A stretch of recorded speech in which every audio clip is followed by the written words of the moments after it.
Morning बच्चों, आज हम एक्सरसाइज 1.4 में जो भी हमारे आप क्वेश्चन बचे हुए होंगे इन्हें सॉल्व करेंगे। तो अभी तक हम एक्सरसाइज 1.4 में क्वेश्चन नंबर 6 तक हल कर चुके हैं और जो क्वेश्चन नंबर 7 है उसमें आपको इंटरसेक्शन निकालना है। ये आपके लिए होमवर्क है, इसे आप घर पर करेंगे। तो एक्सरसाइज 1.4 में हम क्वेश्चन नंबर 8 को सॉल्व करते हैं। देखते हैं निम्नलिखित समुच्चय युग्मों में से कौन से युग्म असंयुक्त हैं। तो सबसे पहले हमको ये देखना है कि ये असंयुक्त युग्म लिखा है यहाँ पर, ये क्या चीज है, यानी कि जो डिसजॉइंट सेट है। ठीक है, असंयुक्त जो समुच्चय है उसको हम अंग्रेजी में कहते हैं डिसजॉइंट सेट। अब कौन से सेट डिसजॉइंट होंगे? यदि हमें दो सेट इस प्रकार से दिए हैं कि दोनों सेट के जो एलिमेंट हैं वो उनमें कुछ भी कॉमन नहीं है। कॉमन नहीं है का मतलब है कि यदि हम ए इंटरसेक्शन बी निकालेंगे, दोनों सेट का हम इंटरसेक्शन निकालेंगे तो वो 5 आ जाता है। क्या आ जाता है? 5। यदि हमें दो सेट दिए हैं ना और यदि इनका इंटरसेक्शन निकालेंगे वो 5 आ जाएगा तो हम कहेंगे ए और बी क्या है? डिसजॉइंट सेट है। ठीक है, अब इसका एग्जांपल देखते हैं। हमें एक सेट माना हमने ले लिया, इसके एलिमेंट 1 2 3 ले लिए।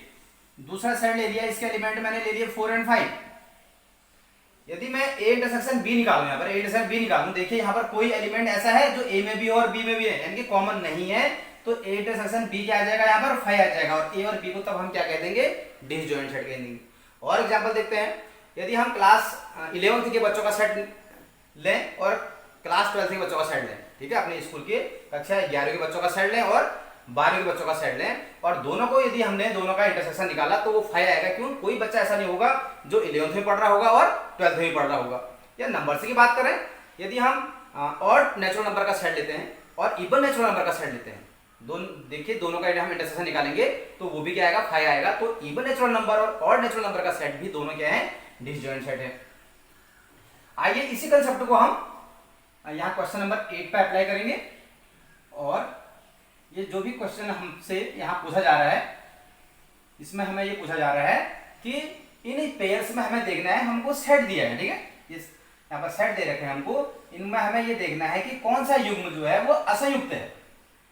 अब फर्स्ट पार्ट है, इसमें हमें दो सेट दिए हुए हैं, ठीक है। जो सेट ए के एलिमेंट क्या है? 1 2 3 एंड 4। सेट बी के एलिमेंट क्या है?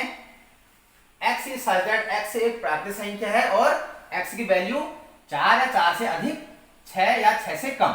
तो 4 से अधिक कम और या 4, तो 4 भी आ जाएगा, 5 भी आ जाएगा और 6 भी आ जाएगा। यहां पर हम देखेंगे अब a इंटरसेक्शन b, ठीक है। हम a इंटरसेक्शन b को देखते हैं। तो a इंटरसेक्शन b में कौन से एलिमेंट आते हैं? जो कॉमन एलिमेंट होते हैं। अब कॉमन एलिमेंट यहाँ पर देखिए, यहाँ 4 है, इधर भी 4 है, तो ये क्या आ गया? इसमें सिर्फ एक एलिमेंट आएगा इस सेट में, वो होगा 4। यानी हमने देखा कि a इंटरसेक्शन जो b है वो 5 के इक्वल नहीं है और 5 के इक्वल नहीं है तो हम कह देंगे ये जो पेयर है, ये जो सेट का पेयर है ये असंयुक्त नहीं है। असंयुक्त कब होता? जब a इंटरसेक्शन b क्या होता? वो 5 आ जाता, ठीक है। तो ये पेयर डिसजॉइंट सेट का नहीं है। सेकंड को चेक करेंगे। देखो यहां पर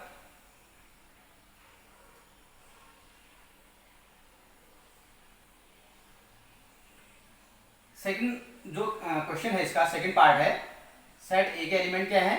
ए ई आई ओ यू, ठीक है, ए ई आई ओ यू। तथा जो दूसरा सेट दे रखा है इसको मैंने माना बी सेट ले लिया, इसमें एलिमेंट है C D E and F. यहां पर ए इंटरसेक्शन बी चेक करते हैं। देखिए ए इंटरसेक्शन बी, देखिए कोई कॉमन तो नहीं है यहां पर, यहां ई है, इधर भी ई है, यानी यहां भी एक एलिमेंट ऐसा है जो दोनों में मौजूद है। तो ए इंटरसेक्शन बी यहां भी 5 नहीं आ रहा है। आप लिखेंगे since A intersection B does not equal to 5। तो यहां भी जो ये सेट का पेयर दिया हुआ है ये युग्म भी असंयुक्त नहीं है। नेक्स्ट इसका थर्ड पार्ट चेक करते हैं।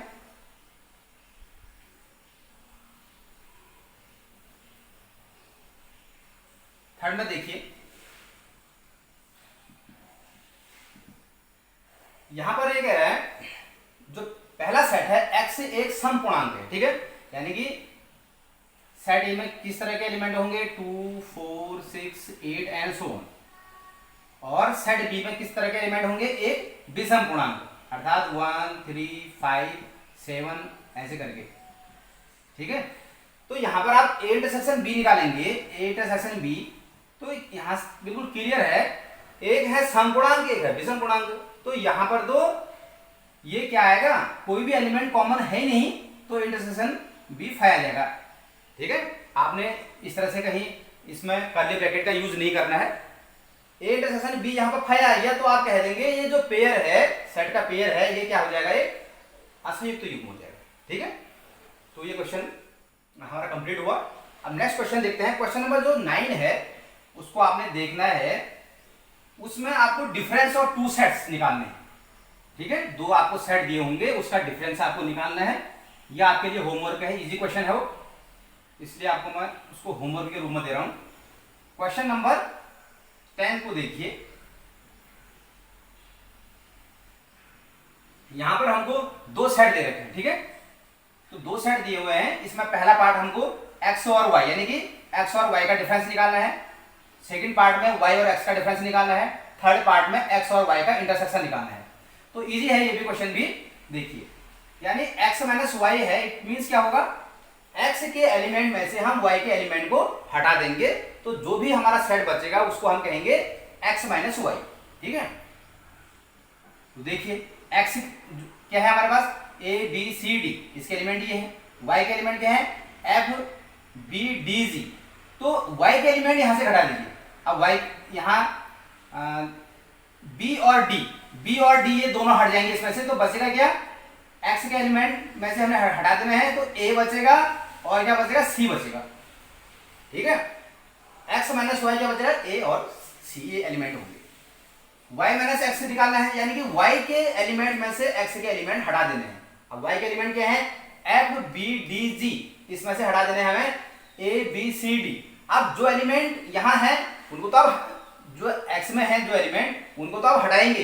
पता लग रहा है सपोज कि जैसे यहाँ पर a है ही नहीं, जब a नहीं है तो कोई बात नहीं। ठीक है, तो नहीं है तो उसको हटाने की जरूरत नहीं है, यानी आप इसमें से एक तो b को हटाएंगे और एक d को हटाएंगे, तो ये दोनों हट जाएंगे, b भी हट जाएगा और d भी हट जाएगा, तो क्या बचेगा, एक f बचेगा और एक g बचेगा। इजी है क्वेश्चन भी। अब हमें x इंटरसेक्शन y निकालना है। अब इसमें इंटरसेक्शन में वो एलिमेंट आएंगे जो x और y के कॉमन एलिमेंट होंगे। बहुत इजी है, x और y में कॉमन एलिमेंट देखिए a b c d, f b d g, यानी b इधर भी है इधर भी है, d इधर भी इधर भी है, एक तो b कॉमन है और एक d कॉमन है।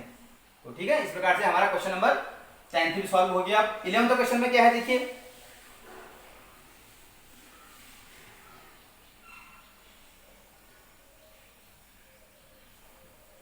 इसमें दिया है कि ये कह रहा है यदि r वास्तविक संख्याओं और q परिमेय संख्याओं के समुच्चय हों तो r माइनस q क्या होगा।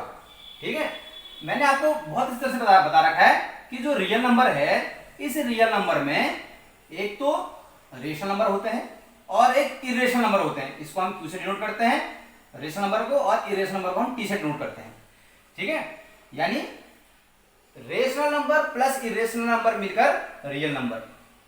अब ये कह रहा है कि यदि r जो है वास्तविक संख्याओं का समुच्चय हो और q परिमेय संख्या का समुच्चय हो तो r माइनस q क्या होगा। हमने क्या करना है कि रियल नंबर में से यदि हम q को हटा दें तो क्या बचेगा हमारे पास, इरेशनल नंबर। क्या बचेगा, इरेशनल नंबर का सेट बचेगा, इस इरेशनल नंबर। ठीक है, तो क्वेश्चन नंबर 11 भी हो गया। 12th क्वेश्चन देखिए, यहां पर ट्रू और फॉल्स चेक करने हैं आपको। क्वेश्चन नंबर 12 है, इसमें यहां पर हमको पेयर दे रखा सेट्स का और इनको हमें देखना है कि ये डिसजॉइंट है या नहीं है। तो मैंने आपको बताया था क्वेश्चन नंबर 8 में, यही हमने अभी अप्लाई किया था। पहला देखिए, सेट दिया है हमें, माना ये सेट को मैंने ए मान लिया, इसमें एलिमेंट है 2 3 4 5। ठीक है, सेट बी है, इसमें एलिमेंट हैं 3 और 6। तो यहाँ पर आपने ए इंटरसेक्शन जब बी निकालेंगे तो बताइए, इसमें ए इंटरसेक्शन बी में कॉमन एलिमेंट देखिए 3 यहाँ भी है तो 3 हो गया, यानी आप लेंगे since A intersection B does not equal to 5, ये 5 के इक्वल नहीं है, तो इट मीन्स ये इसने कहा कि ये सेट और ये सेट, ठीक है, दो सेट है, ये असंयुक्त समुच्चय है, असंयुक्त नहीं है क्योंकि इनका इंटरसेक्शन 5 नहीं आ रहा है, ये फॉल्स हो गया। ठीक है, ये स्टेटमेंट फॉल्स हो गया। सेकंड को चेक करेंगे, ए ई आई ओ यू यहाँ दे रखा है, यहाँ दे रखा है ए बी सी डी। ठीक है, यहां पर ए, देखो ए यहां भी है और इधर भी है ए, ठीक है, तो इनका इंटरसेक्शन भी 5 नहीं है, इट मींस ये स्टेटमेंट भी हमारा फॉल्स हो गया। थर्ड स्टेटमेंट देखिए, यहां पर एलिमेंट है सेट ए में 2 6 10 14, यहां पर 3 7 11 15, यानी कि ये इवन नंबर है, यहाँ ऑड नंबर है, तो ये जो यहाँ पर इंटरसेक्शन बी आप यहाँ पर आएगा वो 5 आ जाएगा। तो ये कह रहा है ये असंयुक्त समुच्चय हैं, बिल्कुल ट्रू है ये स्टेटमेंट। और लास्ट स्टेटमेंट क्या है, यहाँ पर सेट ए में एलिमेंट है 2 6 10 और सेट बी में एलिमेंट है 3 7 11, तो यहाँ भी ए इंटरसेक्शन बी 5 आएगा, ठीक है, फोर्थ वाले स्टेटमेंट में। तो फोर्थ स्टेटमेंट भी ट्रू हो गया। तो शुरू के जो दो स्टेटमेंट हैं ये फॉल्स हैं और लास्ट के जो दो स्टेटमेंट हैं ये ट्रू हैं। इस प्रकार से आज हमने एक्सरसाइज 1.4 को समाप्त कर दिया है। अब नेक्स्ट में हम एक्सरसाइज 1.5 को स्टार्ट करेंगे।